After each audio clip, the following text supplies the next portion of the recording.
Luke chapter 12.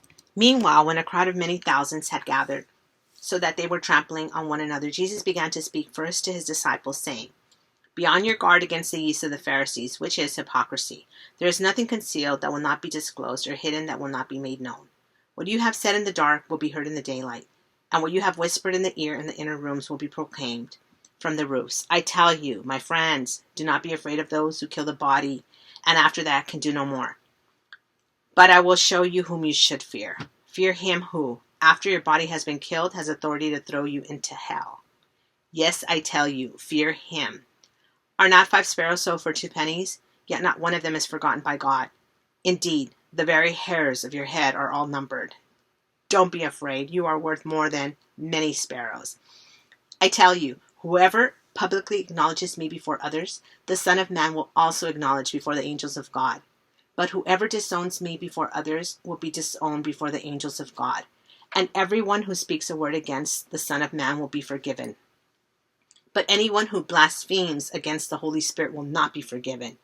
When you are brought before synagogues, rulers, and authorities, do not worry about what you will defend yourselves or what you will say, for the Holy Spirit will teach you at that time what you should say. Someone in the crowd said to him, Teacher, tell my brother to divide the inheritance with me. Jesus replied, Man, who appointed me a judge or an arbitrator between you? Then he said to them, Watch out, be on your guard against all kinds of greed. Life does not consist in an abundance of possessions. And he told them this parable. The ground of a certain rich man yielded an abundance harvest. He thought to himself, What shall I do? I have no place to store my crops. Then he said, This is what I'll do. I will tear down my barns and build bigger ones, and there I will store my surplus grain. And I'll say to myself, You have plenty of grain laid up for many years. Take life easy, eat, drink, and be merry. But God said to him, You fool, this very night your life will be demanded from you. Then who will get what you have prepared for yourself? This is how it will be with whoever stores up things for themselves, but is not rich toward God. Then Jesus said to his disciples, Therefore, I tell you, do not worry about your life, what you will eat, or about your body, what you will wear. For life is more than food, and the body more than clothes. Consider the ravens. They do not sow or reap. They have no storeroom or barn, yet God feeds them. And how much more valuable are you than birds? Who of you, by worrying, can add a single hour to your life? Since you cannot do this very little thing, why do you worry about the rest? Consider how the wild flowers grow. They do not labor or spin. Yet I tell you, not even Solomon in all his splendor was dressed like one of these.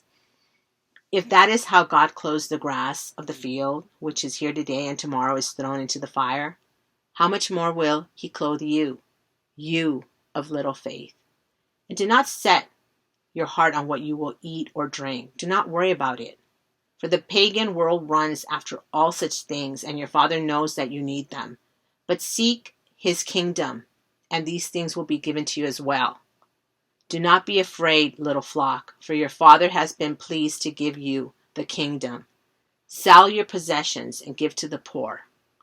Provide purses for yourselves that will not wear out, a treasure in heaven that will never fail, where no thief comes near and no moth destroys. For where your treasure is, there your heart will be also. Be dressed, ready for service, and keep your lamps burning, like servants waiting for their master to return from a wedding banquet, so that when he comes and knocks, they can immediately open the door for him. It will be good for those servants whose master finds them watching when he comes. Truly, I tell you, he will dress himself to serve. Will have them recline at the table and will come and wait on them. It will be good for those servants whose master finds them ready, even if he comes in the middle of the night or toward daybreak. But understand this, if the owner of the house had known at what hour the thief was coming, he would not have let his house be broken into. You also must be ready, because the Son of Man will come at an hour when you do not expect him. Peter asked, Lord, are you telling this parable to us or to everyone? The Lord answered, Who then is the faithful and wise manager, whom the master puts in charge of his servants to give them their food allowance at the proper time. It will be good for that servant whom the master finds doing so when he returns. Truly I tell you, he will put him in charge of all his possessions. But suppose the servant says to himself, my master is taking a long time in coming. And he then begins to beat the other servants, both men and women, and to eat and drink and get drunk. The master of that servant will come on a day when he does not expect him and at an hour he is not aware of. He will cut him to pieces and assign him a place with unbelievers. The servant who knows the master's will and does not get ready or does not do what the master wants will be beaten with many blows. But the one who does not know and does things deserving punishment will be beaten with few blows.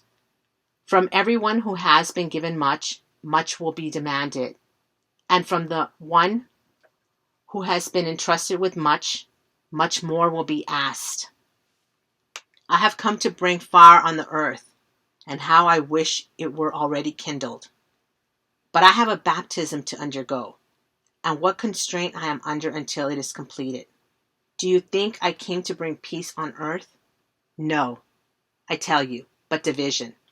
From now on, there will be 5 in one family divided against each other, 3 against 2, and 2 against 3. They will be divided, father against son, and son against father, mother against daughter, and daughter against mother, mother-in-law against daughter-in-law, and daughter-in-law against mother-in-law.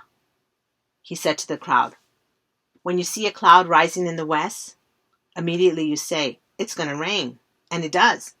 And when the south wind blows, you say, it's going to be hot, and it is. Hypocrites, you know how to interpret the appearance of the earth and the sky. How is it that you don't know how to interpret this present time?